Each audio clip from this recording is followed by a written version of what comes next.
Welcome to the third training module for GPI, the Graphical Programming Interface. I'm Nick Zwart, and today I'll be showing you more commonly used GPI nodes. We'll also look at macro nodes and widget ports.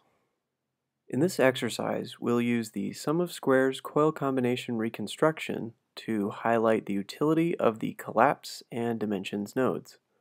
This network relies on collapse to do the actual coil combination and dimensions to visualize all the coils at once. The file and initial data preparation are tucked away using the macro node so that the focus is on the subsequent processing of the coil images themselves. Load the SOS Coil Combined Network from the Examples folder. It should look something like this. Key concepts for this exercise will be to gain familiarity with the collapse and dimensions nodes through hands-on experience. We'll cover the widget ports as part of the solution since they provide a commonly needed function that will be evident in this task. And before we start, I'll go over the macro nodes and the RIMP functionality that's built into the image display node. So let's build a macro node.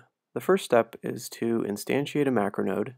This is done through the mouse menu, and you can see that this is towards the bottom of the menu. The next step is to create a node configuration that you'd like to simplify. In this case, I'm connecting a shapes node to a plotter node so that I can easily change a 1D window function based on the function type in shapes. The plotter will give me visual feedback of the selected function. Since I'm only interested in the window function generated by shapes, I'll connect the output of shapes to the output macro node. This causes the output port on the output node to change to blue, indicating the shapes data will be available there. Next, I'll right-click one of the macro nodes to raise its node menu. The menu is blank except for the node label widget. This blank area is a dummy panel that can accept widgets from other nodes. A widget can be added to the panel by opening the node menu of one of the contained nodes and dragging a widget from that menu to the dummy panel in the macro menu. Here I'll drag the function widget from shapes and the plot widget from matplotlib. On OS X, this is an Alt plus left mouse button and drag, and on Linux it's a middle click and drag. The macro now only contains the widgets I'm interested in for parameterizing the output window function. The widgets show which node they came from by appending the node name to the widget name. The node label will also be appended to this name if it exists. Now we can add the macro node label. And finally, double-click one of the macro nodes to close. When the macro closes, only the ports that have been connected internally will show up in the collapsed state. The collapsed macro is labeled by its node label preceded by an asterisk. Now the macro node acts as a single node with only widgets that we're interested in.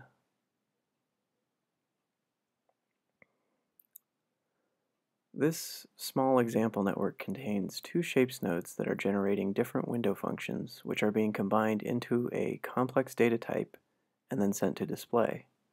The display menu shows a widget at the top with the options R, I, M, P, and C. The first R, I, M, P are the same as the RIMP node, real, imaginary, magnitude, and phase. The C activates the colorized complex view where the image magnitude affects the pixel brightness and the image phase is color-coded. The color wheel can be seen by increasing the number of edge pixels. Here the colorized border is related to the unit circle, starting with cyan as 0. Moving counterclockwise, 90 degrees is yellow, 180 degrees is red, and 270 is purple. This complex view can be helpful for identifying and differentiating phase values. Now take some time to work through the following tasks. Find the slicing widget that will allow you to scroll through the different images. Use a dimensions node to visualize all of the coil images together in one display. And finally, normalize the image by its maximum value. The value can be found using the Collapse All option in the Collapse node. Just inspect the outports for details. Now pause the screencast.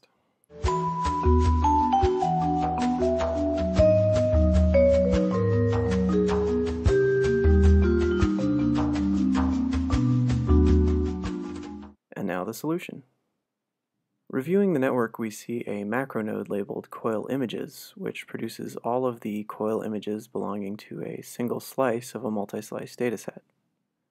This complex data is passed to RIMP, which is labeled MAG because it performs the magnitude operation.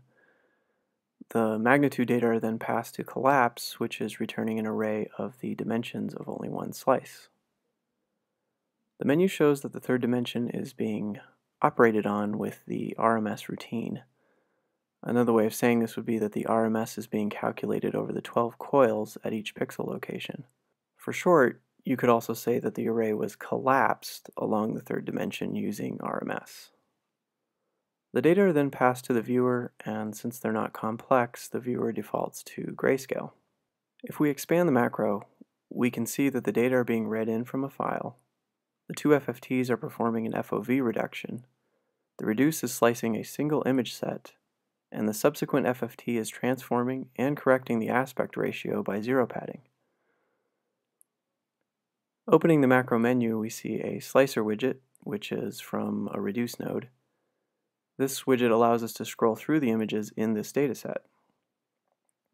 So when we expand the macro and open the reduce menu, we see that the dimensions 3 slicer is missing from the menu. And if we want to return it, we can simply drag the widget off the macro layout and onto an area that doesn't accept widgets. This tells the layout that the widget should be put back into the original parent panel, which in this case is the reduces node menu. So now let's look at viewing all of the coil images together. First, get a dimensions node and connect it to the 3D stack of complex coil images. And then open the menu. You can see that dimensions can perform a lot of reshaping type tasks. It can combine or split dimensions, extend a dimension, transpose, and even shift the data. But the option we're interested in is tiling. So if we choose the tile option, we can see the 12 coils can be split into a combination of columns and rows, as long as the number of rows times the number of columns is 12. The output is 2D, so we can pass this to a viewer, rescale the images, and window them.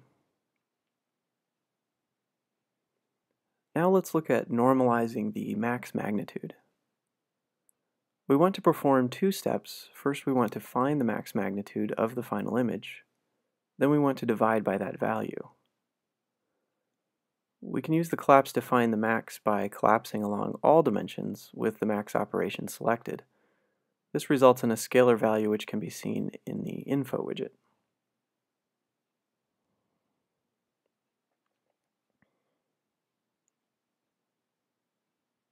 At this point, you'd have to copy the scalar value into the math node to divide. The normalization can be verified by using statistics. We can also verify the max value by just using statistics directly. To make the process more automated and keep us from having to translate this number by hand, we can use a widget port. The widget we are interested in is the scalar widget from the math node.